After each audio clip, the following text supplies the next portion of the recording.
I teach a class called Strategy for Data Scientists, and every time I teach this class, somebody asks me, hey, can you do a short history of business strategy? And the real answer is no. There's no such thing as a short history of business strategy because business strategy over the last century has evolved so much, especially over the last about 15 years.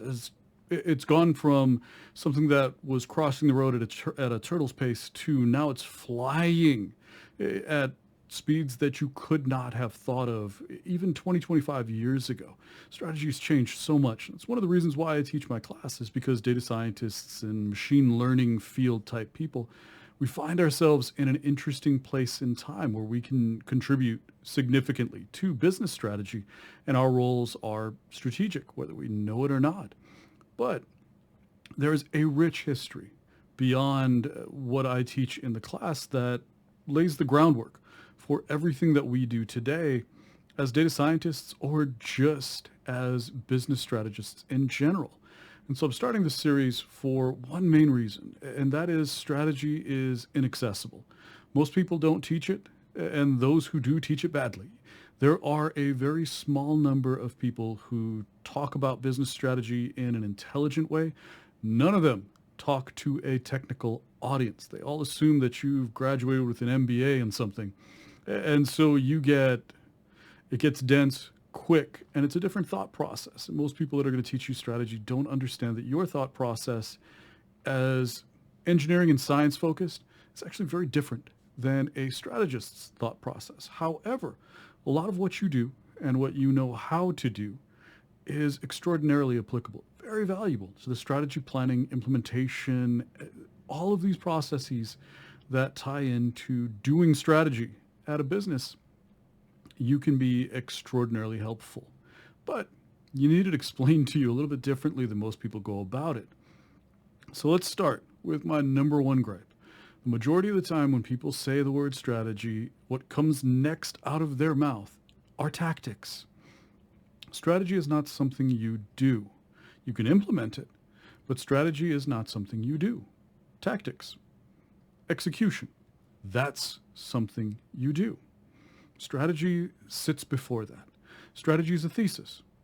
It's going to explain and in a lot of cases justify why the business does any of the things that it does. And so this thesis needs to be supported. If you're on the science side of the world, this makes complete sense. You're thinking to yourself, okay, so I've got a hypothesis, and that's essentially the business model.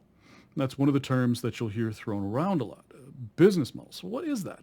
Your business model, and there's a ton of ways to approach this, but at the simplest level, your business model explains what you build, why you build it, who you sell it to, how this whole thing creates value for customers and for the business itself, for people maybe that invest in it or the owners themselves. How does it create value? How does it keep the doors open? How do all of these components of the business create an ability for that business to compete with other businesses? And so it's a statement of value creation. That's the core of any business model. Explaining to usually the business itself, how does it create value? How do they make money? How do they decide where that money should be either paid out or reinvested? How do they continue to use that money, that limited resource, to keep the doors open, keep making money? Because that's the purpose of a business. And so the business model always gets back to how does the business perpetuate itself? How does it stay in business? And the business model talks about all of the components of core strategy that go into supporting this business just existing. It's a justification in many cases.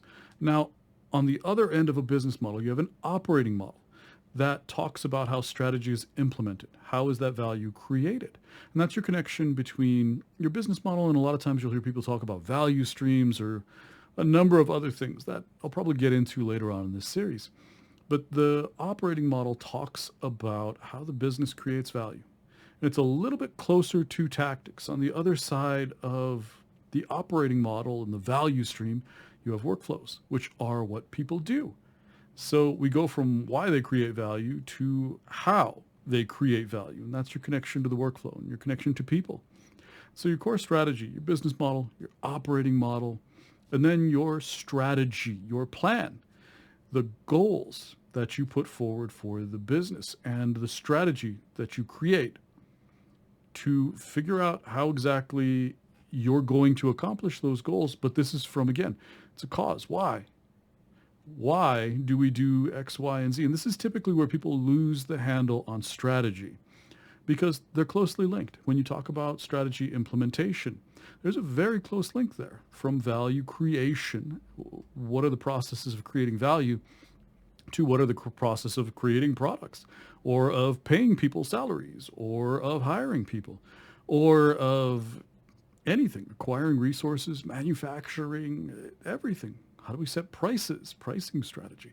And that's another piece of strategy. So why do we set strategy or why do we set prices this way? Pricing strategy. How do we set prices? Well, that's a workflow. That's something someone does, and that explains how that person does their job. So while those two are connected, remember, strategy is on the just thinking side. It's the justification, the support, the thesis, and all of that evidence that goes into supporting the thesis and saying this is a valid business model. This is a valid operating model. The business will stay open. It will make profits. It will continue to grow towards the goals. And again, this is where we create business goals and we create strategies to achieve those goals. And those strategies take advantage of the business model and some of the competitive advantages. When we start talking about competition, you get into one of the earliest, say, ancestors of business strategy, which is military strategy. And you'll hear there's a famous quote out there, and I can't remember who said it, but business is war. And it's true. There are many parallels. The point of competing with other businesses, I mean, obviously you would love to, as a business, have zero competitors. But one of the fundamentals of economics is that if you're making money successfully, someone else is going to look at that and say, I want money too. And they're going to figure out a way to compete with you because why? There's profit there. There is profit and revenue to be had. There are other business models or even the same business model with a better operating model where sometimes there's just space for two companies who are almost identical to each other to exist in a marketplace and compete against each other. Eventually, someone will compete. And so this concept of warfare is inevitable. There are limited resources. Eventually, another company, usually a lot of other companies, are going to realize there's money to be made and they're going to enter your market. You're going to have to compete against them, and it's a competition for survival. Remember, that competitor or those competitors want to take market share away from you. And what happens if the business no longer has customers? Doesn't stay in business anymore. Doors close. And so there is almost a predatorial aspect of business strategy, and competition is this extension of business strategy where we begin to cross over into some of the fundamental theory behind warfare strategies. And you'll hear a lot of people quote, a lot of people in strategy will quote warfare books, and I quote von Clausewitz all the time when I talk about just the fundamentals of competition and taking competition to von Clausewitz's concept of total warfare, total competition, where the objective is simply to make it more expensive for your competitor to continue operations, meaning it costs them money and they're not making enough to keep the doors open, to make it more expensive for them to continue operations than to just close the doors and go out of business. Let me have all their customers. And so there is an aspect and an element of warfare, and that's where a lot of business strategy eventually ties back to, is some of these fundamental concepts that came to us from warfare. And that's what makes it somewhat interesting. I mean, there is a level of competitiveness to this, which is, I gotta be honest, it's a lot of fun. It's one of the reasons I enjoy strategy, because I enjoy understanding the dynamics of that competition.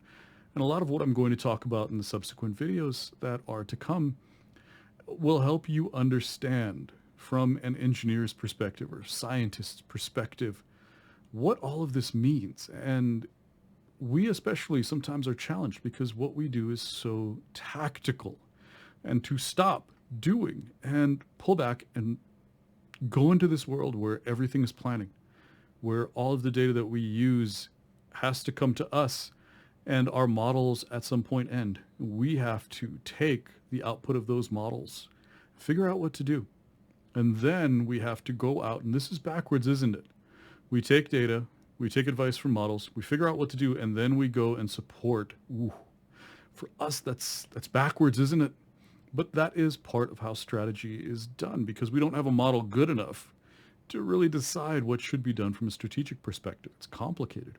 And while I am really good at making complex concepts understandable, and in a lot of cases, I simplify them, with business strategy, I struggle because it is complex by nature.